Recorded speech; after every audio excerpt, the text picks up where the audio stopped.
जिसने भी किया है, चाहे ये कश्मीरी हो, चाहे पाकिस्तानी हो, चाहे पॉलिटिकल हिसाब से हिंदुस्तानी हो, कोई भी स्टेट का हो, उनको यहाँ लाल चौक घंटाघर जो है ना, वहाँ फांसी देना चाहिए। और आगे क्या होता है बाद में, पॉलिटिशियन वो एक बात करेंगे, दूसरा बात करता है, लेकिन फंस जाता है कश्मीरी। ऐसा लग रहा है ये डल लेक भी रो रहा है। अब देखो खुद खाली है, क्योंकि इसको मतलब तभी इसको अच्छा लग रहा है जब यहाँ सैलानी आते हैं, लोग आते हैं, उसी से ये थोड़ा चहल पहल होता है। अब गुलमर्ग जाओ, पहलगाम जाओ, सोनमर्ग जाओ, किधर भी टूरिस्ट प्लेस है, टूरिस्ट के ऊपर ही हुआ है, तो उसके लिए टूरिस्ट डर रहा है आने के लिए। नमस्कार, मैं डॉक्टर राकेश पाठक। दोस्तों, आप सब जानते हैं इस वक्त मैं कश्मीर में हूँ।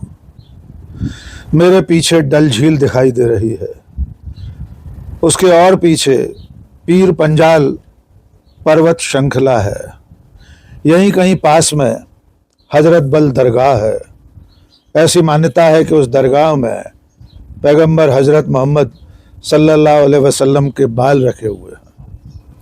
ये कश्मीर जो धरती पर स्वर्ग माना जाता है, जिसे जन्नत के नाम से पहचाना जाता है, जिसके लिए जहांगीर ने कहा था गर फिरदौस बर रुए ज़मी अस्त, गर फिरदौस बर रुए ज़मी अस्त, हमी अस्तो हमी अस्तो हमी अस्त। उस कश्मीर को दहशतगर्दों की नज़र लग गई है। 22 अप्रैल को दहशतगर्दों के नापाक हमले में 26 बेकसूर हिंदुस्तानी मारे गए थे, और उसके बाद से अब तक कश्मीर सिसक रहा है। इसकी आहें डल झील के पानी में सुनाई दे सकती हैं। ऊंची ऊंची बर्फीली पहाड़ियां कश्मीर के दर्द की खामोश गवाह हैं। ये शिकारे जो इस वक्त डल झील में सूने सूने से बिना सैलानियों के यहाँ से वहाँ भटक रहे हैं, ये कश्मीर के दर्द की कहानी बयान करते हैं। कश्मीरियों का और कश्मीर का दर्द ये भी है कि चंद नापाक दरिंदों और हैवानों की हरकत के चलते उन्हें भी शको शुबहे की नजर से देखा जा रहा है। कश्मीरियों का दर्द ये भी है कि उस बड़ी वारदात के बाद पूरे मुल्क में हिंदू मुस्लिम के बीच की खाई को चौड़ा करने की कोशिशें चल रही हैं, जबकि कश्मीर और कश्मीरी इसी हिंदुस्तान की सरजमीन के वैसे ही हिस्से हैं, वैसे ही हमारे और आपके जैसे लोग हैं जैसे बाकी पूरा मुल्क है। पिछले 3 दिनों में हमने पहलगाम, गुलमर्ग, श्रीनगर और आसपास के तमाम इलाकों में लोगों से बातचीत की। टूरिस्ट लगातार अब कश्मीर आना शुरू कर रहे हैं, लेकिन इन 14 दिनों में ही कश्मीर के पर्यटन उद्योग को करोड़ों रुपए का नुकसान हो चुका है। इस दफा उम्मीद थी कि सन 2024 के जो रिकॉर्ड संख्या में टूरिस्ट आए थे, वो रिकॉर्ड इस दफा टूट जाएगा। 22 अप्रैल से पहले पूरे कश्मीर के होटल, रेस्टोरेंट लगातार भरे हुए दिखाई देते थे, और 22 तारीख के बाद के भी पूरे मई, जून, जुलाई तक के महीनों की बुकिंग इन तमाम स्थानों पर हो चुकी थी। लेकिन उस बड़े हमले के बाद बड़ी संख्या में लोगों ने अपने रिजर्वेशन रद्द करा दिए हैं। ऐसा माना जा रहा है कि इस साल कश्मीर के पर्यटन उद्योग को और कश्मीर के लोगों को करोड़ों रुपए का नुकसान होने वाला है। भले ही अब आमद शुरू हो चुकी है, भले ही अब धीरे धीरे कश्मीर के लोगों का और देश के लोगों का हौसला लौट रहा हो, इसके बावजूद कश्मीर को अब संभलने में बहुत लंबा समय लग जाएगा। इन 3-4 दिनों में जो सबसे अहम बात हमने नोट की, जिसको सबसे ज्यादा गौर करने लायक बात समझा जाना चाहिए, वो ये है कि कश्मीर के लोग दहशतगर्दों के खिलाफ गुस्से से भरे हुए हैं, भीतर ही भीतर उबल रहे हैं। चंद लोग ऐसे हो सकते हैं जो उन दहशतगर्दों के, आतंकवादियों के मददगार हों, उनके सरपरस्त हों, लेकिन बाकी का पूरा कश्मीर उनके खिलाफ खड़ा है। आपने देखा था कि वारदात के ही दिन और उसके अगले दिन पूरा कश्मीर आतंकवादियों के खिलाफ खड़ा हो गया था। कश्मीर बंद रहा था, मस्जिदों से, खानकाहों से ऐलान किए गए थे, दहशतगर्दों के खिलाफ खुतबे जारी किए गए थे। पूरा कश्मीर उनके खिलाफ लड़ाई में देश के साथ खड़ा है। कश्मीर के लोग, चाहे शिकारे वाले हों, घोड़े वाले हों, टैक्सी वाले हों, छोटे से बड़े तक रेस्टोरेंट वाले हों, हर खास व आम शख्स दहशतगर्दों के खिलाफ उबल रहा है। आज के इस वीडियो में हम आपको कश्मीरियों से बातचीत ही सुनवाएंगे। पिछले 2 वीडियो में आप देख चुके हैं जिस तरह पूरे देश से धीरे धीरे पर्यटकों ने आना शुरू कर दिया है। उनकी बातचीत हम अपने पिछले 2 वीडियो में आपको सुनवा चुके हैं, लेकिन आज के इस वीडियो में सिर्फ कश्मीरियों से बात करेंगे। अलग अलग काम धंधों में लगे हुए लोगों को समझेंगे, उनका दर्द जानने की कोशिश करेंगे, उनके भीतर जो गुस्सा है उसे सुनने की कोशिश करेंगे। सुबह सुबह निकले हुए ये शिकारे किस तरह खाली खाली घूम रहे हैं, जबकि इन दिनों में मई जून के महीने में ये पूरी डल झील सैलानियों से भरी रहती है। इस सिरे से उस सिरे तक आपको सिर्फ शिकारे दिखाई देते हैं और उनमें तफरीह करने वाले सैलानी। लेकिन आज इस वक्त ये डल झील भी अपने शांत पानी के साथ सैलानियों का इंतजार कर रही है। ये डल झील में जो हाउस बोट हैं वो आपको दिखाई दे रहे हैं। ये हाउस बोट भी आमतौर पर इस सीजन में मई जून में पूरी तरह फुल रहते हैं, लेकिन इस वक्त चंद हाउस बोट के अलावा ज़्यादातर हाउस बोट खाली पड़े हैं। हमारे साथ इस वक्त लतीफ़ भाई हैं। ये अपने शिकारे पर कश्मीर का हैंडीक्राफ्ट का छोटा छोटा सामान बेचते हैं। उनसे बात करते हैं दहशतगर्दों की इस हरकत पर वे क्या सोचते हैं। लतीफ़ भाई, आपको मालूम है 22 अप्रैल को जो हमला हुआ पहलगाम में, उसके बाद आपके कारोबार पर भी जो असर हुआ होगा उसके बारे में भी बताएं। और ये जो लोग हैं, कौन लोग हो सकते हैं, उनको क्या सज़ा दी जानी चाहिए, कश्मीर के लोग क्या सोचते हैं उनके बारे में? सर जी, चाहे लोग ये अटैक किसने भी किया है, चाहे ये कश्मीरी हो, चाहे पाकिस्तानी हो, चाहे पॉलिटिकल हिसाब से हिंदुस्तानी हो, कोई भी स्टेट का हो, मेरे हिसाब से उसको मतलब एक ही तो है नहीं, 2-4 होंगे। उनको यहाँ लाल चौक घंटाघर जो है ना, वहाँ लटकना चाहिए, फांसी देना चाहिए। क्योंकि इन्हीं लोगों की वजह से दूसरा लोग भी बदनाम होता है, तीसरा लोग भी बदनाम होता है। और आगे क्या होता है, बाद में पॉलिटिशियन वो एक बात करेंगे, दूसरा बात करता है, लेकिन फंस जाता है कश्मीरी, बदनाम होता है नाम कश्मीरी।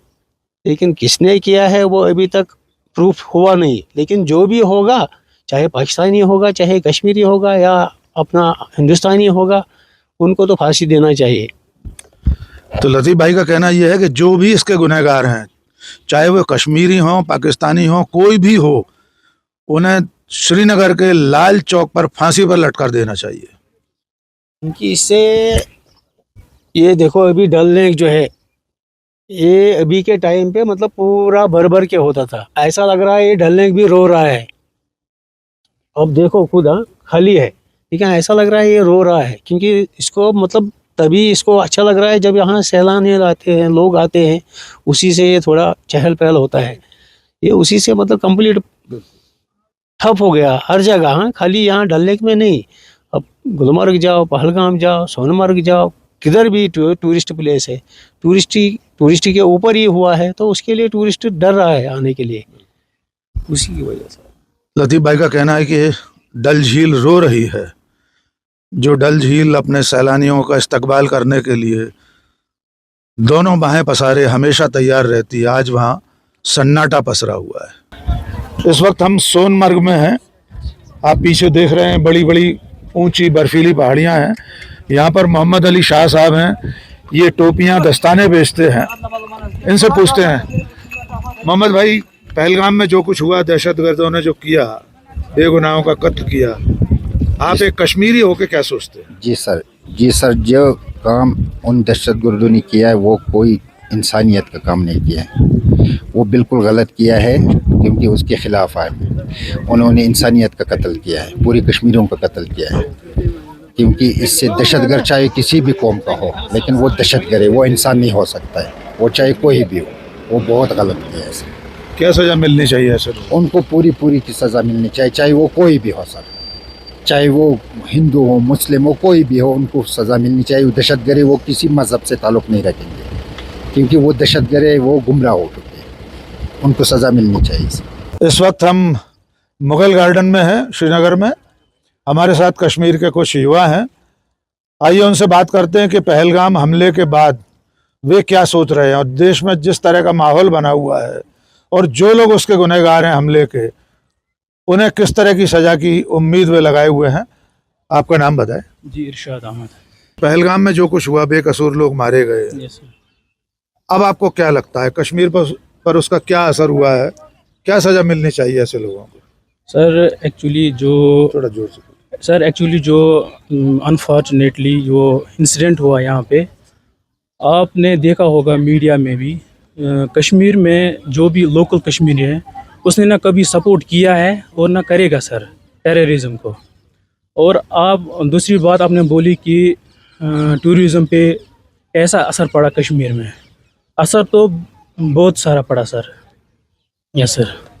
और कश्मीरी कभी सर, पहले भी मैंने बताया, टेररिस्ट और जैसे गतिविधियां जो यहाँ पे होती है सर, उनका सपोर्ट कभी नहीं करेंगे सर।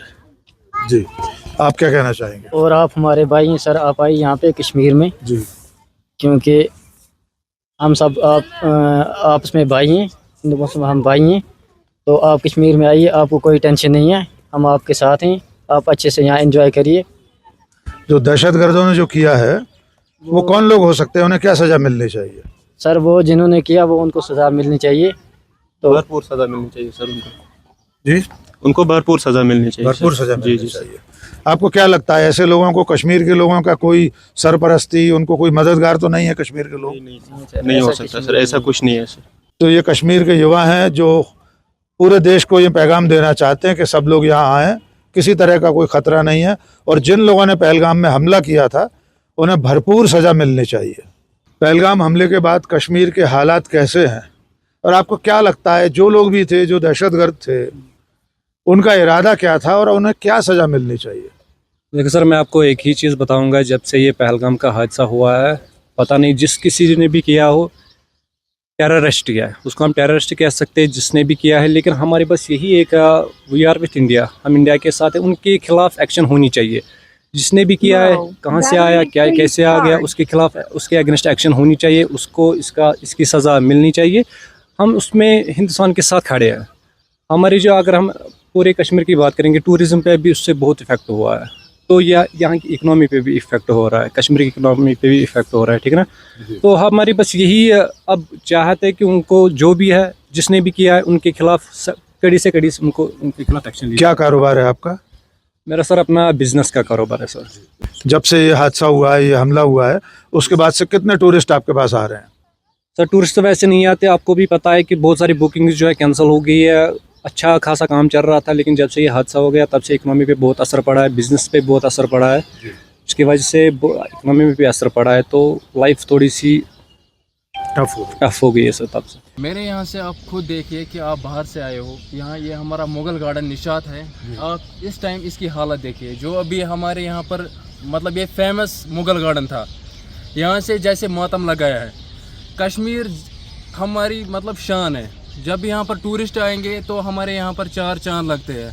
जिसने भी मतलब कश्मीर के ख़िलाफ़ या जिसने भी बाहर के लोगों के साथ ऐसी चार रची है, उनके साथ कड़ी से कड़ी सज़ा मिलनी चाहिए। हम इसके मतलब हम अफसोस में है कि हमारे यहाँ से मतलब हमारे कश्मीर से ये हालत हुई। हम मगर we are always with Kashmir and we are always with India. उन्हें क्या सज़ा मिलनी चाहिए? कौन है वो लोग जिन लोगों ने इस तरह का काम किया है?